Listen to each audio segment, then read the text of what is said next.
So a lot. Every player in the conference has hit the transfer portal, and the college football playoff is based on TV ratings, and Utah to the Big Ten, that was a typo. This is the Big 12 squad. You're talking ball with the Big 12 squad, sponsored by Game Time. From Oklahoma State to Utah, from Kansas State to BYU, from Houston to Texas Tech, it's the local experts of the Locked On Podcast Network bringing you scoops, breakdowns, and the most comprehensive preview of the upcoming Big 12 weekend. Buckle up, it's the Big 12 squad, and we have a seat for you. No hurt feelings and thin skin allowed. Squad up, you're part of the Big 12 squad. Happy Thursday night, everybody. Welcome into the Big 12 squad. Something, grab a beer. My script won't load. That is Jake Hatch of Locked On Cougars. Talks all things BYU. Parker Ainsworth, Locked On Coogs down in Houston. Cody Stovall is here from Locked On Oklahoma State. Went out of his way to make it to the show. Cody, good to have you. JT Wistrcill of Locked On Utes. Derek Johnson of Locked On Jayhawks. And the man of the hour, he says he's going to talk tonight more than ever. Fashionably late, Nick Maravets, Locked On Cyclones. Folks, a lot to get into at the transfer portal this week. By the time of release compared to time of recording, much could have happened, but plenty of big names have already entered the portal in this conference. We'll touch on that for sure. But where I want to start is a place that we can all get ticked off about, the college football playoff report from Heather Dinich, ESPN.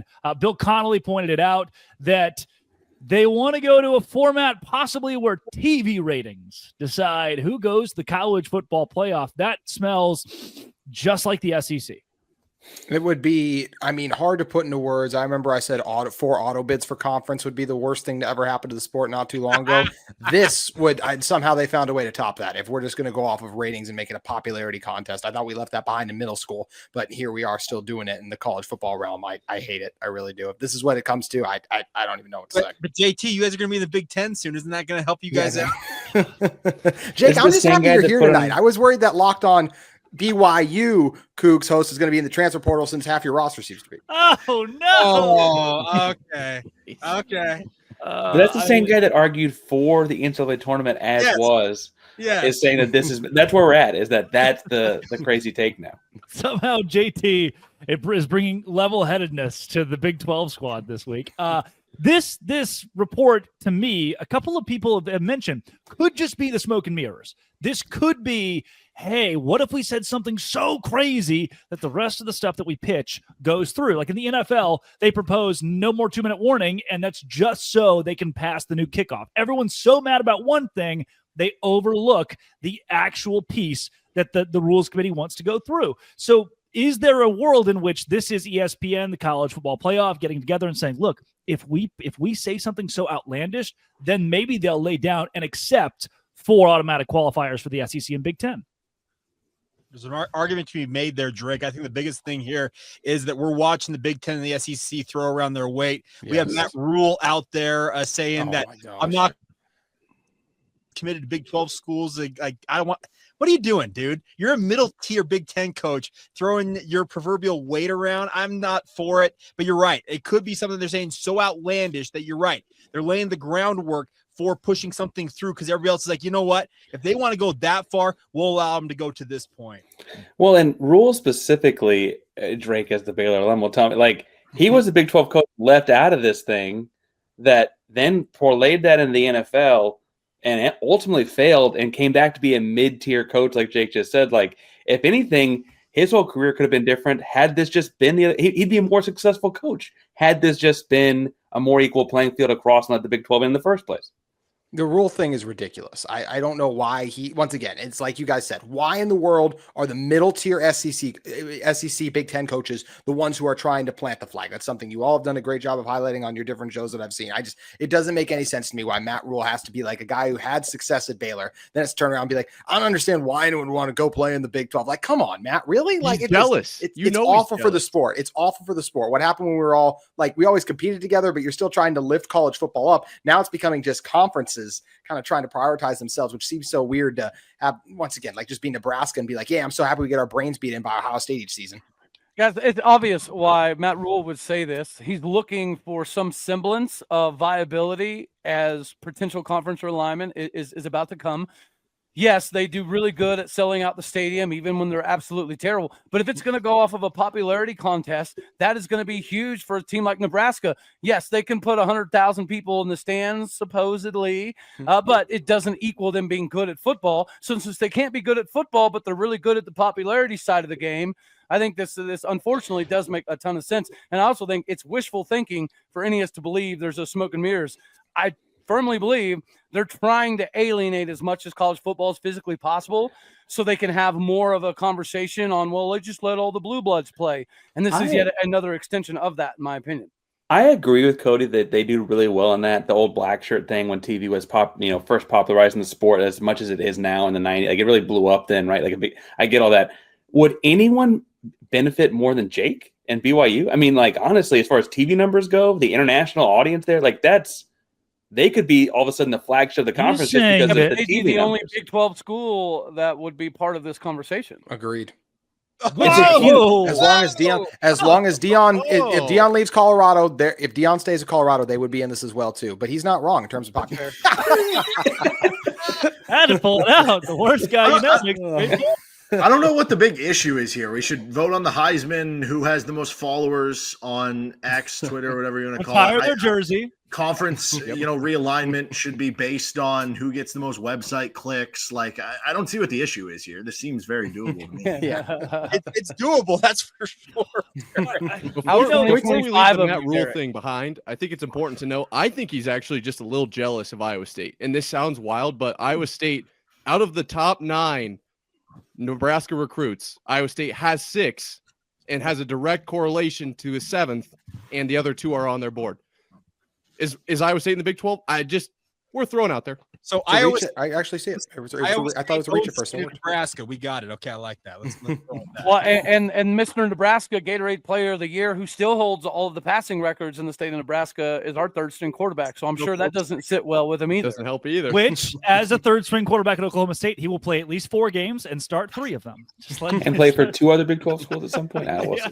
Hey, Derek mentioned the Heisman thing, like being based on clicks and everything. I saw this thing today at the Oscars, like just officially mandated that you have to watch all the Best Picture nominees now to be able to vote on the award. Yet we still have Heisman voters that don't watch all the Heisman voters because they're like, oh, they play too late. It's ridiculous. That's probably like what 20th on what's wrong with the sport right now. So could you imagine though if that the TV thing was actually like a thing and you just had like you had some team who was on the bubble of making it, and they're, some other team is the 11 seed who is like just on the inside of making it. And everybody's like, all right, everybody shut off your TVs in this region of the country. And everybody in another region is like, no, we got to get them in. And everybody in like Georgia's like, no, make sure to turn on the Alabama game this week and just be so. What we would do is we would live stream the Big 12 squad during an SEC game and just try and steal people. Just try to steal people. You know that would actually happen. A perfect case would be this previous season. The internet, Lane Kiffin told all of his family and all of his family's friends to make sure they tune in to Ole Miss SEC games just for viewership purposes. Stuff like that would get even bigger. Coaches would buy like 12 TVs just to put on their house and just like when they're gone. Yes. You show up to a sports bar in Ames, Iowa. Like, there's 36 TVs. Where's the Alabama game? Oh, not here. That would be the big here. donation, the big tax write-off donation. Be all the TVs at the sports bar to have all the TVs on. That's the deal. Talk about the future of NIL. Buffalo Wild Wings is about to be reborn by the SEC and the Big Ten.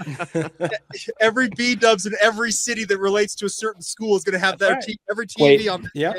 Can we say B-dubs, or do we need to go with any type of wings place that will sponsor this show? How about that? Can we go with any single one, and we'll plug that one as the place it happens at? Except for Hooters. We have Hatch here. We can't do the Hooters thing. I think we've – There's Hooters in Utah. I have been there.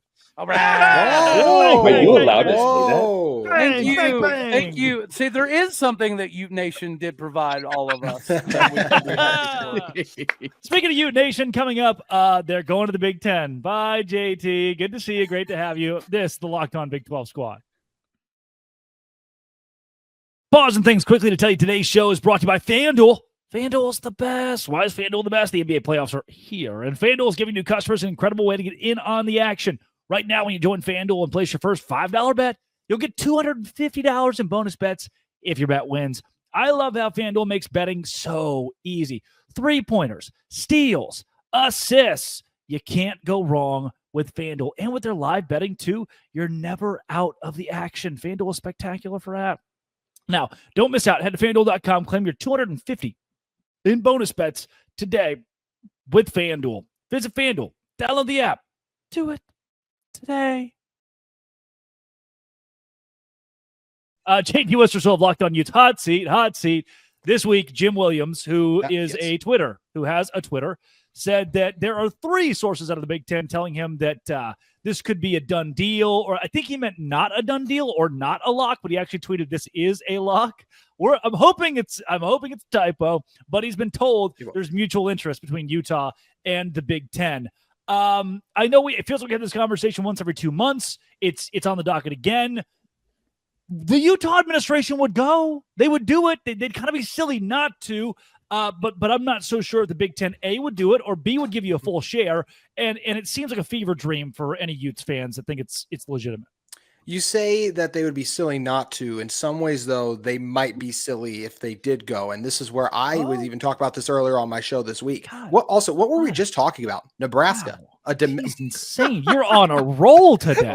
God bless. Oh, the Nebraska brand. Big 12. What'd you say?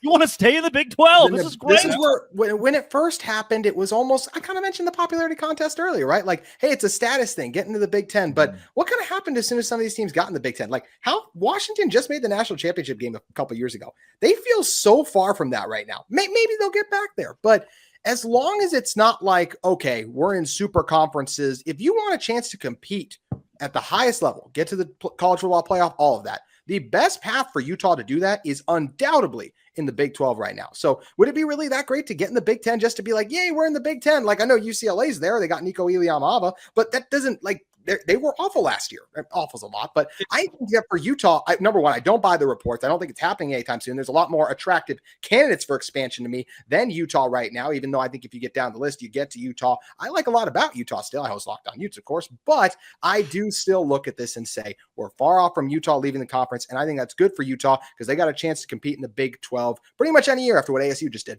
Breaking news. JT's now been banned from every Ute message board known to man. Right? Good. That's not breaking, Jake. That's been the thing for like the last 3 years. True. That's also not wrong. Hey, look at that. Mountaineer Paul. I didn't know we were going to start our push right now, by the way, to get more views up. There we go. Bring on Mountaineer Paul. Paul, you with us there? There he is. What a good bit. Good bit. I did a thing. Okay. Drake, you fell for Drake. I'm Baja blasting away. I did not hope that. All right. Segment 2. He can only. This is kind of crazy. Like I've done some writing work in the past for Jim Williams, so I do know that he has ridiculous amounts of connections. So there has to be some validity to this, but at the end of the day, I don't necessarily buy that Utah, because JT just mentioned it. Would they, in theory, love to be in the Big Ten? Yeah, we've been hearing about it ad nauseum for 2.5 years. But their best path to the CFP would be in the Big 12 at the moment. And in order for Utah to have a conversation about being Big 10 ready, they probably should put themselves in position to win the Big 12 first. I guess. True. As the probably, I think the newest arrival in the, I guess Jake and I got here the same year as far as Big 12 schools go. I would only push back on the idea that, like, I think if you threw that kind of money at any of the school as a baseline dollar amount, they would all consider it. And they did get a quarter of the college football playoff, like three of the 12 teams. Like, do I think it's probably more like what I've argued the Big 12 should have more than one team? Yeah, we all did that show before. I understand the argument to go as the school that just got here because it's the same reason that we came to the Big 12. It's more money. It's a better spot. It's a better spotlight. But Parker, the question is, we mentioned Washington and Oregon only got half shares to come into this league. I would imagine that Utah's not going to get a full share to go in. If they got a full share, you jump immediately. That pushes the $90-100 million in the payouts annually. But if you're getting a half share, by the time this could come about, what's the Big 12 making? $50, $60, $70 million? That's the concern of how much money, more money you'd be making jumping. Yeah, Jake's absolutely right with that. I just want to say, like, Utah would have to take it if they got it for the financial reasons. But I just think long-term, there's a chance it could diminish their brand, like I mentioned with Nebraska. Well, we're all sold on the long-term vision of this thing catching up. With Yormark's the guy that can do that, right? I don't think that it's just theoretically, if it's like, a bird in hand versus bird out there. Like, I'm going to take the one in hand. That's the deal, right? I think that's the argument. And the other side of this is that the Big Ten, they obviously have the West Coast. They got the 4 schools on the West Coast. They need to link those. That's why Utah, BYU, the Arizona schools, Colorado, that Intermountain West region here, that's what's attracted to the Big Ten, because it creates that link across the country from the rest of the league to the West Coast. Houston said the same thing about people trying to get into the state of Texas. I mean, right, you have A&M has talked about leaving Texas in the SEC, and their whole thing was being different. SMU was taking, willing to pay their way into anything. Houston's like, well, we can be the Texas school if you need one, right? Across the board. It just landed us where we are now. Mm-hmm. I'm not from Texas, so. Now that you guys are done making like actual points, can we address there was a siren in the background, and I'm a little worried about Mountaineer Paul right now? Oh, you. I actually not me time. The first thing I thought was Derek's in Kansas, and I know what happens when sirens happen in Kansas. Not this time. With tornadoes as it is. I can remember specific dates to relevant tornadoes throughout history. So, it's just one of those things. Yeah. Joplin? Joplin, Missouri, 2011. Yeah. Yeah. There you go. Take that. Paul, you've had a banner week for interviews this week. Man. It sounds like West Virginia athletics are back. We're getting there, especially in basketball. We're starting to push into that $7 to $8 million range spending money wise, which I didn't think I had no Hatch clue. Over here is like, what? Well, that was us 3 years ago. I know, that was right? a player for Hatch. Well, I remember I was talking to the Pitt AD or the Pitt GM, Jay Kuntz, because he just got hired over there a couple of days ago. And like 21, I think it was, we spent $3.5 million, was number 1 class. That was a lot in 2021, and it just continues to go up. Yeah, West Virginia, I don't know what we gave Trace and Eaglestaff. It's probably into the 1 to 1.5. Hupp is over $1 million. It's, and we've got 5 other guys that are all into that $5 to $1 million range. So it's wild, man. I don't know. Here's what I know. Brent Baker had to hire Rich Rodriguez I don't want to say against his will, but that was like his 5th choice. We talked about that. And he said, I'm not doing it in basketball. I'm hiring my McCaslin guy, and I'm going to back the hell out of him to make sure that he's successful because, I don't know that it's just the way it is. I mean, you can buy 8 really good players in basketball if you have enough money. In football, $8 million is nothing. Mm-hmm. So it seems to be, and I'm not saying Rich Rod doesn't have backing. I just don't know that you can make the kind of impact. You've got to have 16, 18, 20 million in football to really make a difference. Okay, Mountaineer Paul, to your point, BYU just lost 2 starting caliber players simply due to that fact. The BYU's got essentially enough money to compete Big 12 basketball-wise because, yes, they can go out and spend a bunch of money. You take that same amount of money and cross it over to BYU football, as I understand, they got about the same amount. You got to spread it across 40, 50 guys. It gets a lot thinner real quick. Pause. Hold. It's not even the same. Right pause. There. It's a huge conversation that I wanted to get into to end the show today on the transfer portal in football being affected by dollar signs in basketball. This is the Big 12 Squad. Today's show is brought to you by Amazon Fire TV. Did you know your Fire TV is also an Xbox? It sounds kind of crazy, but it's true. With Amazon Fire TV, you can pop that TV on and grab any paired controller. No console required. Fire TV Stick 4K devices. You can play EA College Football 25, Call of Duty Black Ops 6, and Black Ops. That's what it's called. And with gaming made simple, it's all on your Fire TV. Latest technology, Wi-Fi 6/6E, auto low latency mode, advanced technology, Fire TV Stick 4K delivers more responsive gameplay. With 4K streaming, watch more than 1.5 million movies and TV episodes, Prime Video, Disney Plus, Max, Netflix, more, and very affordable, high-quality Xbox games at a fraction of the cost of an actual console. Hosts across our company are big hardcore gamers, and they love this product specifically. At Amazon.com/Fire TV Locked On to get started. Xbox Game Pass, Ultimate subscription, and compatible controller required. Available on select devices, including Fire TV Stick 2 4K 2nd generation, Fire TV Stick 4K Max 1st and 2nd generation, and Fire TV Cube 3rd generation with Fire TV. Hatch, it's been reported that BYU is offering Rob Wright $3.5 million. If I'm Harrison Taggart, a valuable linebacker, why am I not getting? Why is a player outside the top 25 returners in college basketball getting $3.5 million on the basketball floor, but me in the premier revenue sport that could help lead my team to the college football playoff, I get less? I'm not as valuable as that guy. I think that's a question a lot of players are starting to ask across the country as schools value basketball. Is that why BYU has seen a couple of big names in the portal already? Yeah, I would think so. I think that some of these guys are looking at that saying, hey, AJ DeBonsa over here between $7 and $8 million, if you believe reports. Rob Wright, it's been reported anywhere between 2.25 and 3.5 in terms of the overall money he's getting. To Mountaineer Paul's point, you can buy 7-8 guys in college basketball, has a major impact, has you maybe near the top of the Big 12 conference. You buy 7 or 8 guys in college football, that's not going to get you anywhere near maybe the middle tier of the Big 12. That's the thing about this. You have to have tens of millions of dollars in college football to really make an imprint. It's not so fun, Jake, when someone comes in and steals your players, is it? I don't understand the correlation between the football and basketball conversation, because you're talking about 15 dudes to 105 dudes. Right. So if there's anybody that's like, oh, I'm mad that a basketball player is getting $4 million, I mean, then you picked the wrong sport, homie. You got to share the load. Yeah, I'm with him. It's the same thing we see between the NFL and the NBA as we professionalize this thing out, right? It's running backs versus point guards, and the comparison's not close, right? In Dallas, you got Kyrie Irving, Anthony Davis, and you got Ezekiel Elliott. Like in Houston, we've got like Tank Dell's making what money, CJ Stroud's making what money versus like Alperen Şengün. When you compare pro sports, this isn't a conversation. But in college sports, it's like Soto, baby. Think about the marketability, though, too. I mean, think about the marketability of having a basketball player where I don't know.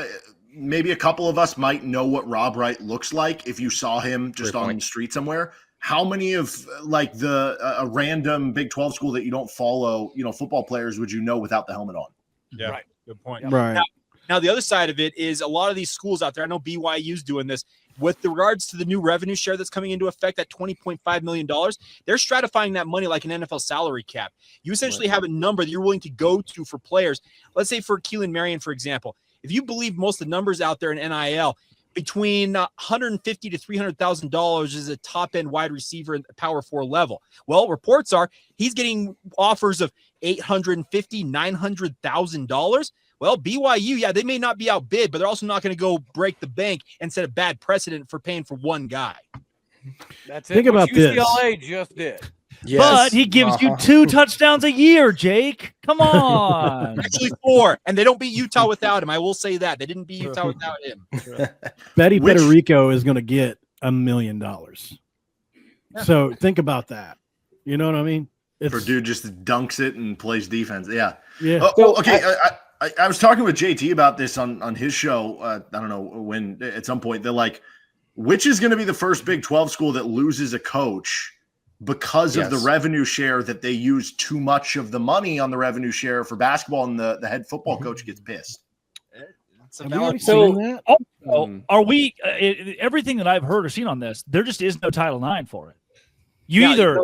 So the Trump administration came in and revamped what the Biden administration said on their way out the door, saying that Title IX does not apply to this revenue share. So most of the programs out there, as I understand it, between 75 and 85% of that revenue share money, so think of that between $18 and $19 million, if not more than that, is going to the football programs, and then the rest goes to men's basketball and maybe on down a little bit to other programs. It's a tough conversation to have, the idea that without Title IX, where will women's programs find themselves? Where will men's tennis find itself? Where will cross country find it? If you're going to be equitable with this and give the equestrian girl the same as you give the cross country guy, cool. But you're not. You're going to give this entire load to football. But Title IX's already gotten rid of a lot of baseball programs and a lot of men's soccer programs. That's kind of already started happening. Nick, say hello. I will say, though, that as far as like the thing that I don't think is also being talked about this is like Cody mentioned 15 guys play basketball. A basketball player plays 35 minutes a night, plays both ways. They're functionally a fifth of the team out there their whole time they're playing. A single linebacker might not even play every defensive snap of a football game. If you're an investor in these programs, and you're like, I got $1 million to put down, right? Paul talks all the time about like how great West Virginia would be if you hit the lottery, right? Like, where are you going to put it? Where makes the bigger difference? As Houston, we just saw how fun a March Madness run can be. Right. Like, where does that go? But Yeah, the purse imagine if for Javon football Small is could so come much back. larger. The money you can make in football is so much. You win a national championship in one versus the other, basketball versus football. That gap is still massive. You would way rather be good at football than basketball. Correct.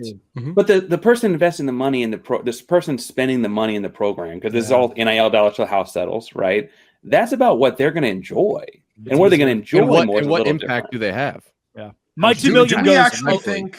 Do we actually think the House, though, when they do, get that passed, where they're going to have that group that is going to basically, oh, this NIL deal is good and that one's overvalued? Do we actually think that's going to hold up, or is just one kid going to sue them and then that's going to go away?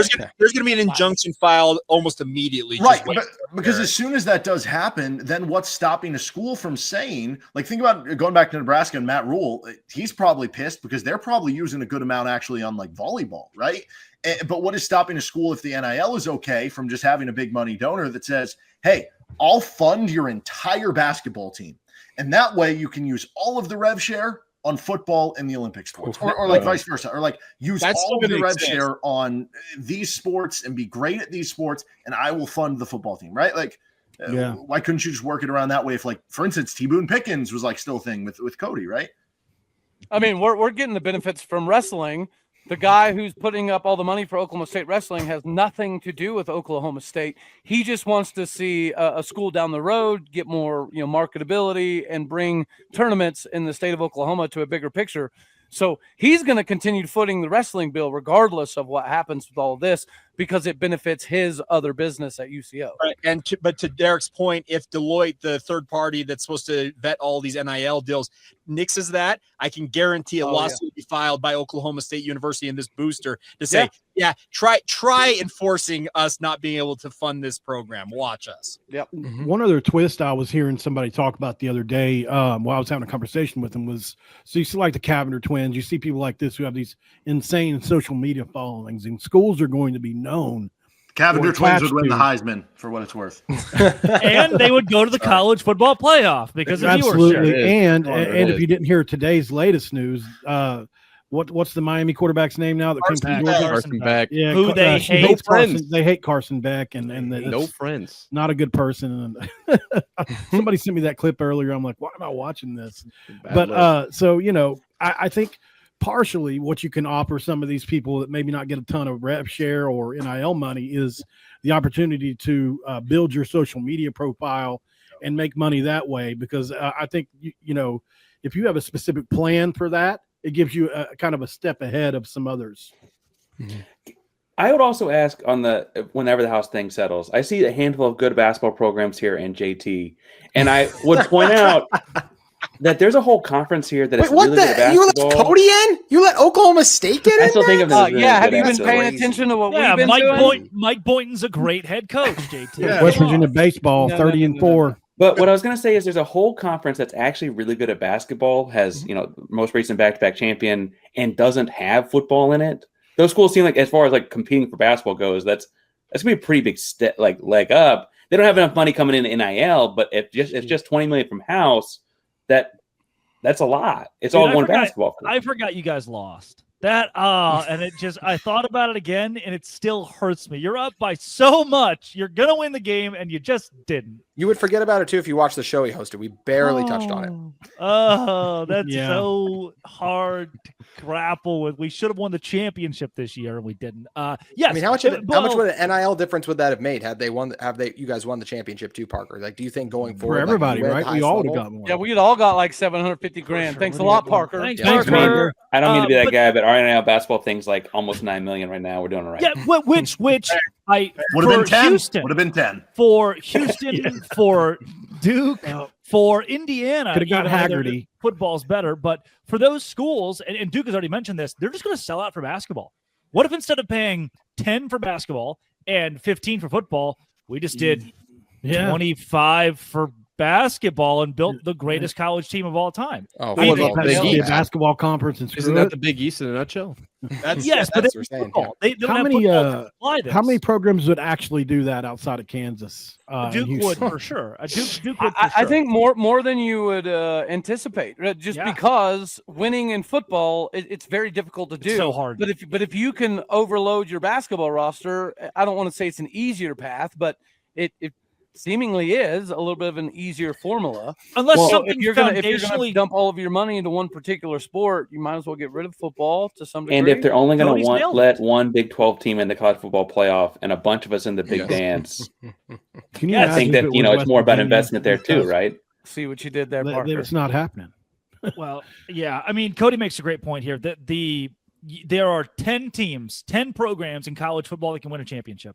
That's it. That's the way that we've built modern college football. There are about 10 schools that could get away with. Even Oregon should be, and they still can't. A&M should be, and they still can't. Like they're outside looking in of that 10, which is crazy. But like Michigan, Ohio State, LSU, Alabama, that list is tight. And none of us are really knocking on that door right now. And financially, we can't. And the stipulations to win a championship are getting tougher and tougher for schools like us. We're going to end. I don't have the ability to put up the graphic of the worst person I know made a great point, but it also applies to what Drake just said. Thank you very much, JT. This has been It Always Will Be. Thanks to Jake Hatch of Locked On Cougars, Parker Ainsworth, Locked On Coogs, Cody Stovall talking all things Oklahoma State, Mountaineer Paul with West Virginia, Nick Maravets, Locked On Cyclones, Derek, and JT with the Jayhawks and the Utes. This has been Honk That Train. Honk? Locked On. Nick was in here. Jose Grandes. Utah's here to stay.